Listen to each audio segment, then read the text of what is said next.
अब जरा एक और साइड इफेक्ट देखिए। विजयपुर उपचुनाव में शिकस्त मिली मध्य प्रदेश सरकार के एक मंत्री जी को, और एमपी के कैबिनेट मंत्री रहे रामनिवास रावत का हार के बाद दर्द छलका, जुबान पर आया और बड़े खुलकर आया।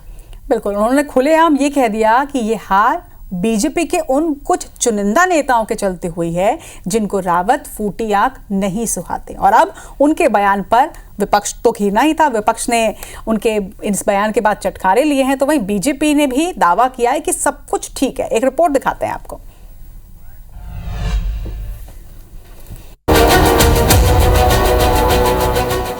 कुछ लोगों को ये लगा कि इसके आने के बाद हमारा सब कुछ खत्म हो जाएगा। जनता को उन्होंने भ्रमित किया और जनता को बरगलाया। हमें तो अपनों ने लूटा, गैरों में कहां दम था। मेरी कश्ती वहां डूबी जहां पानी कम था।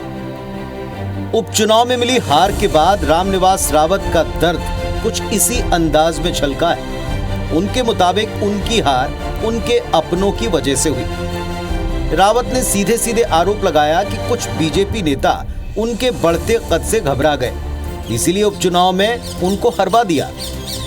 रावत के इस बयान पर कांग्रेस को चुटकी लेने का मौका मिला। उन्होंने लगे हाथ रावत के जख्मों को और हरा किया। नेता प्रतिपक्ष उमंग सिंघार ने एक्स पोस्ट करते हुए तंज कसा कि विजयपुर में बीजेपी की हार सबसे करारी है। बीजेपी अपने कैबिनेट मंत्री को नहीं जिता पाई। कांग्रेसी इतने पर नहीं रुके। उन्होंने बीजेपी में गुटबाजी और सिर फुटौल के आरोप लगाते हुए कहा कि रामनिवास रावत का इशारा केंद्रीय मंत्री ज्योतिरादित्य सिंधिया की तरफ है। और उनका आरोप या ये कह लीजिए बयान ये दर्शाता है कि बीजेपी में सब कुछ ठीक नहीं है, सरफुटब्बल के हालात हैं, गुटबाजी है। भाजपा में जो कांग्रेस के लोग गए हैं, मूल भाजपाई उनसे परेशान हैं, कांग्रेस के लोग वहां जाके मूल भाजपाइयों से परेशान हैं, आपस में गुट बने हुए हैं। सीधे तौर के ऊपर ये निशाना सिंधिया जी के ऊपर है। इधर कांग्रेस के आरोपों को बीजेपी ने सिरे से खारिज किया और ऑल इज वेल कहते हुए रामनिवास रावत को पार्टी से बड़ी जिम्मेदारी मिलने की बात कही।